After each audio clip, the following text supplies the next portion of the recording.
So Naomi Campbell, after working at the Arise Fashion Week, which took place in Lagos, Nigeria, made a comment and has urged Condé Nast to launch an African edition of the Vogue magazine. Today on Slayers, we are asking if we need an African edition of the Vogue magazine. I'm being joined by great industry players to help dissect this comment, but you get to meet them after this.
Hello, my name is Francis Abuti. I'm the head of digital marketing. Welcome to Vogue.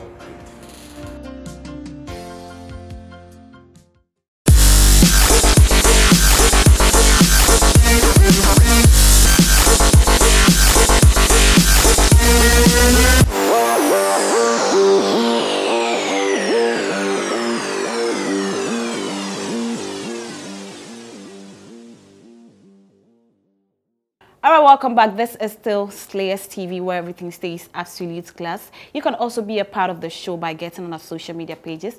Facebook is SlayersTV, Instagram, Twitter is SlayersTVGH.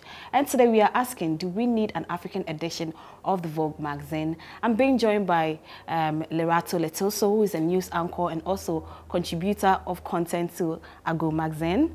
Lerato, welcome to Slayers. Thank you. And next to Lerato is a very beautiful fashion designer, creative director of Afro Mode Trends, Amiyo Mekpe. I love your name. Thank you. Thanks, Maud. Thanks for having me. You look beautiful. Thank you so guys much. look beautiful. And next to Ami is, she's always on the show, anyways, Sharifa in Style. How are you? I'm good. How about Sharifa you? is also a fashion contributor and an entrepreneur. We are glad to have you again. Ladies, I'm so much elated to have you guys on the show. You guys look so amazing. My director even mentioned that. You guys look lovely. How was your week, Ami? The week has been busy, but we're glad to be here. And we are hoping to have a very good discussion. It would be very, very interesting. That I must say, for sure. Yeah, I'm also happy to be here. And I think a great subject. How was your week? Hey? How was your week? It's been crazy. It still is crazy. Yeah, I know, I've been working around the clocks for as long as I can remember, even throughout the weekend. Wow, So, wow. Yeah. But you're making money, you know. Sharifa, how was your week? Maud. Well, it was busy, but yeah, we're here. Yeah, yes. That's the most important. So do we need an African edition of the Vogue magazine? Well, I think there's two parts to this question. There are some that who tell you that we need an African Vogue just because Condé Nast has the finances and the influence behind them to push any fashion magazine forward to the international community. But then there are other people who would let you know that, you know, Africa is doing well by itself and Africa is very diverse. So thinking of creating a Vogue magazine just for Africa may not be a good idea. Okay. My personal opinion, I would say I don't think we need one. Okay. Yeah. There have been a lot of debates on social media after Naomi Campbell mentioned that a lot of people are in support, some are also not in support. I mean, do you think we actually... You have even had an experience with the Vogue magazine. Tell us your experience first and then come to if we really need it. Well, I would rather start with asking why. What's the need? What's the rationale? Okay. Why? Okay. Because once you have the why, then you would know the how to Okay. approach it. Okay. So if Condé Nast is thinking about an African Vogue? What's the purpose of that Vogue? What is it supposed to do? Is it supposed to tell our stories? Is it supposed to portray Africa in a beautiful light for the international community? Right. What's the purpose? Okay. What's the why for me? So for me, if that question is answered satisfactorily, then why not? But then I believe that nobody can tell our stories better than ourselves. Right. Because if we are not in charge of telling our stories the way we want to, people are going to be telling our stories for us and selling them back to us. And I do not believe that's the best way forward. Okay. I'll use my example. I'll use my story as an example where we took part in the designer profile edition of the British Vogue last year, and it ran for 3 months. That was from October to December. Okay. The designer profile is a section of the magazine which profiles designers from all over the world. Right.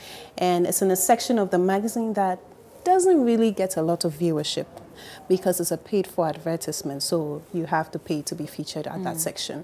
So it's just like taking an advert in a magazine or a newspaper. The first half of the Vogue magazine is filled with adverts by the big players, Hermes, Givenchy, Chanel, etc. They obviously, so they have the power to buy out the first pages, and they have that in their budgets. It's worked into their yearly accounts. It's something that is a constant. The middle pages are filled with features, stuff that you can read about people, features on sports personalities, other people, etc. Then you have more adverts. Okay. Then you have the classifieds where a lot of adverts for jewelry, etc. Then the profiles of these designers. Okay. So for me, taking out that ad in the magazine, first of all, I wanted to see what the experience of having my brand on an international profile would be like. It didn't really do much for me. Wow. Because if you look at the global perspective and all the global players in that magazine, my business is 5 years old. I'm like a baby in this when you compare to 100 years or 150 years, some of these people have been on board and been doing fashion. So if you're looking at telling African stories where the African fashion industry is now growing, you're going to be dealing with people like me.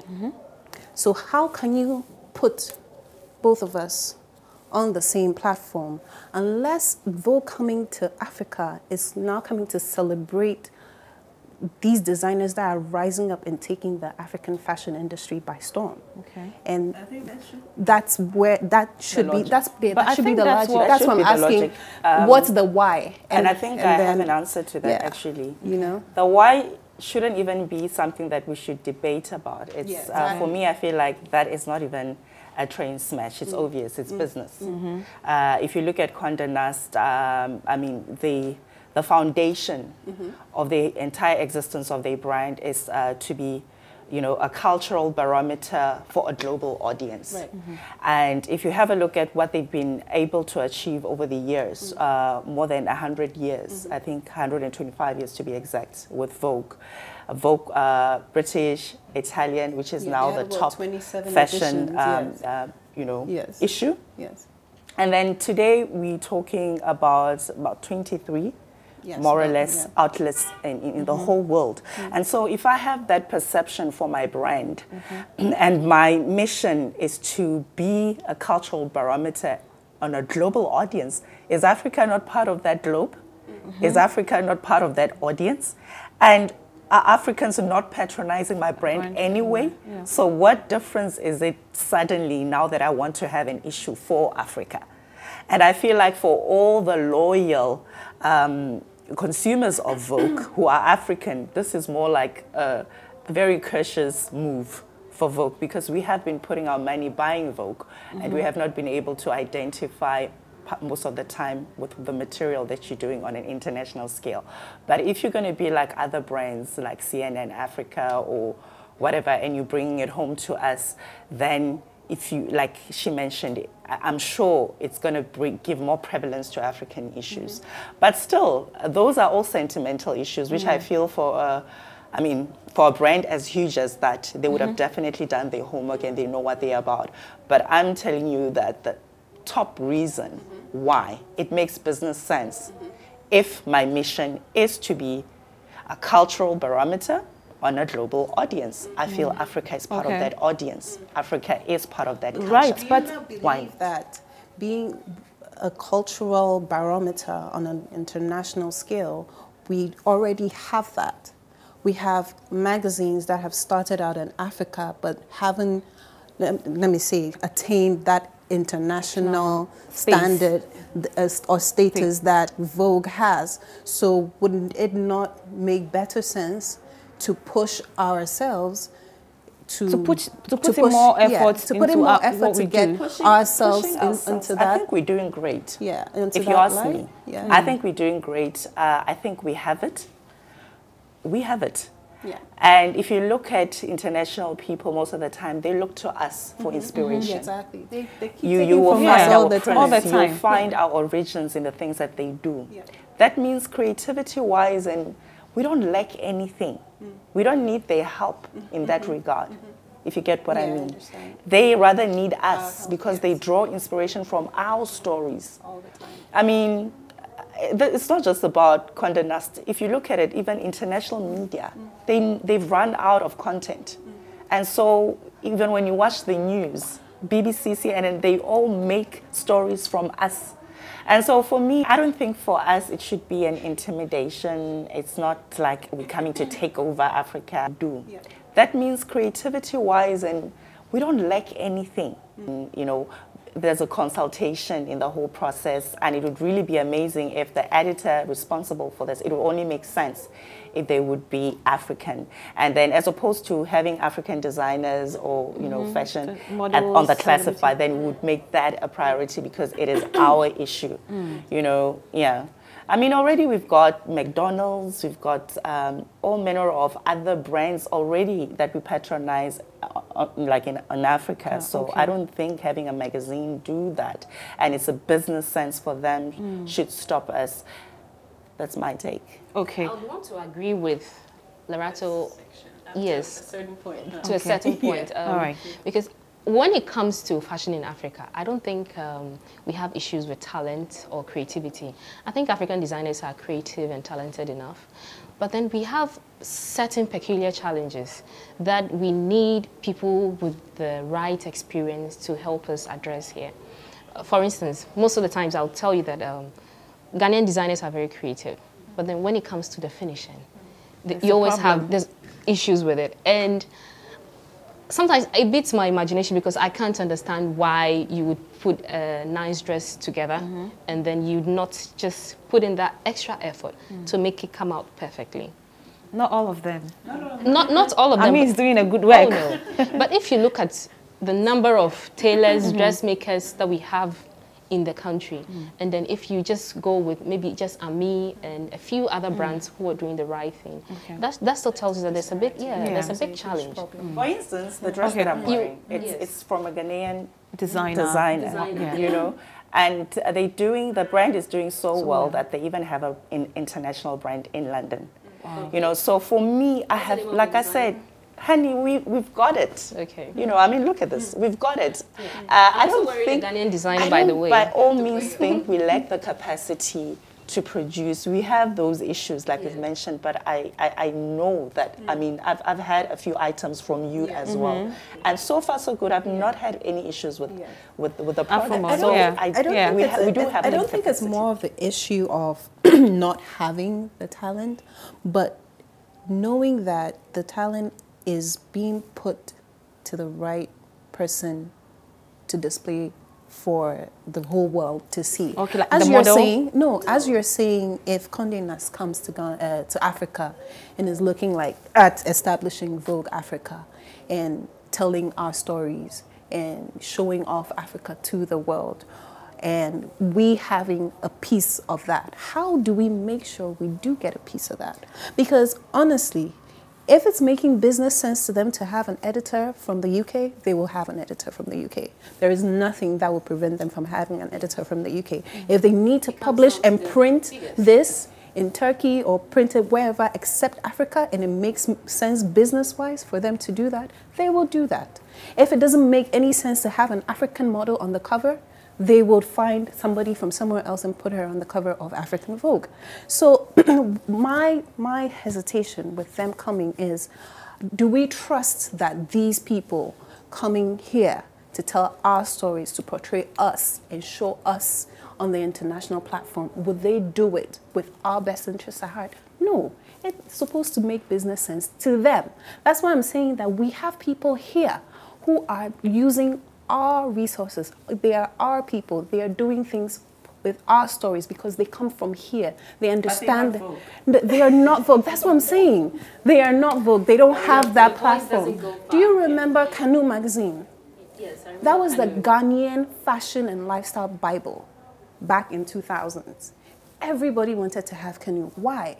Because it showed you a different side of Ghana. It showed you a different side of how things could look like. They had editorial shoots that were amazing, shot by great photographers, had fashion spreads, shot by amazing designers, Christy Brown, Dua Basewa. They were on it. That was our Ghanaian, African, Ghanaian fashion Bible. What happened to Canoe? Yeah, What happened to that? Okay. There used to be a publication, Amina. There was Amina way back. In Nigeria, there was Arise magazine that was doing so well, so well, but so many challenges. It fizzled out. But don't you think with people like that, we have it, but being able to rise to the level of Vogue, Vogue has a 120-year head start. Yes. We cannot compete. There is no way. But, okay, we so can't even try to compete because it comes down to finances. Exactly. Because they have a big budget, they can afford to do things that publications in Ghana or Africa cannot do. You know, when it comes to Africa, priorities are a bit different. Exactly. That's what But don't you think with someone like Edward, who is now, Edward is from Ghana and he's now their editor, being part of them now is going to help, I mean, Africa? I don't think so. No. If it doesn't he's working for the Vogue, for Vogue UK. British Vogue, yes. So it has to make sense for them. For them, he's working for them. But not definitely for he Africa. has a voice. He does. He can do something. He can change the narrative slightly, but I don't think it would be a huge impact. I personally, it could be different. Yeah, he's the first black editor for Vogue, and he's African. So it's a plus for Ghana. It's a source of pride. It's a sense of pride. But you see, even that attitude, I have a problem with. Right now, I'll speak for the local industry to say that. The magazine that I contribute for has been in existence for 17 years, consistently so. And I don't know when is the last time you grabbed a copy of Argo magazine, but this year has been really saw this different. Year, yes. This year's edition. Do you know? And where we are taking it in terms of quality and content, very soon it should be able to be of international standard. I feel right now... Good job, guys. The first time when I saw the magazine, when you guys, changed management, as soon as I saw it, there was something different. I knew there was something different about the magazine. However, I'm just saying, Quality let's be patient, like you said. Vogue started off as a weekly newspaper. And they gradually built their brand. And when they didn't just start off and they had all other issues worldwide, internationally. There was the patience and there was work. Anna worked for that. And I feel like we can be so impatient at times. For Argo, it's been 17 and there's consistency and there's growth. And I so much believe in that brand. And I know when we're consistent in this determination and effort and we keep on looking at areas where we can be improving ourselves and working on, we can do that. By the way, coming back to what you've mentioned about the new editor being Ghanaian and everything, he has big shoes to fill because looking at someone like Ada and what she has managed to achieve, we're talking about over 160-something million consumers. That's a lot. So he's taking over something that is already up there. So now, but it's about him getting to the support. Is a bit low. And for him to be able to see, okay, from where it is now, how do I take it? Where can I take it? To higher heights and higher levels. But that's his baby to carry. I mean, it comes with the position. But I don't by any means question that he can do it. Times change, seasons change. And right now, it's Africa's time. And I think they know that. And that's why they have him as the editor right now, because everybody wants to move towards Africa. How better else than to have somebody who can have that connect with Africans. And when Vogue comes to Africa and the face is an African, don't you think it will resonate a bit more? So everything is so strategic and so business-wise. So for us to sit there and expect a savior to come and rescue us, to come and help us, is what I'm against. We don't need anybody to come and help us. Let's help ourselves. We are majority. If we decide what the next 50 years, we would be about half the population of the world. We can and we will. So I think we need to look with the end rather. And not expect some savior to come and say, Vogue is not going to come. When Vogue comes, like you mentioned, all these things you were counting, they're going to have their interests. It's about their self-interest. We can't expect somebody from outside to come and have our interest as priority. It's so unnatural. And so if we want to take care of our own interests, like you said, tell our stories, our narratives best, we can do it. Let's not sit there and wait for people to come and rescue us. Let's get up. Yours is 5 years, fine. In comparison to Vogue, it's so little. But hey, if you don't stop, if you continue, keep improving yourself and finding out, okay, where can I learn? Where can I improve? With Ago, we did the same. I think we lacked content. Before, it was all about galleries, pictures, events. But now if you look at it, the pictures are still there, the galleries are still there. However, we've added more content. We've added a bit of this and that. And when we do that, and our consumers as well, support the business, then honestly, we'll get there. I don't see then that goes back to my point then, that we're not looking for saviors. We do have it here. Just like Ago has been there for 17 years. If we are comparing that to 120 years, Ago is still growing, it's still evolving, it's still changing with the times. It's still going through its paces. Are we going to say that, oh, it's not at Vogue level yet, so we're going to stop? No. We're going to have to keep pushing. My point is, I'm not saying that I'm opposed to Vogue coming. I'm saying that the people we already have doing great stuff like Ago, doing great stuff like all these other magazines that are there, we need to keep, we should channel our energies to these people. That's what I'm saying. Like, let's push them as much as we can. If these people, if Condé Nast wants to come to Africa, they already have the manpower to do it. These magazines here in Ghana and around Africa, they don't. They need our support in order to push our own. So let's support our own. Everything that we're saying right now just boils down to let's support our own. We do not need somebody else to come in to tell us to support our own. We can do it by ourselves because we have the people to do it.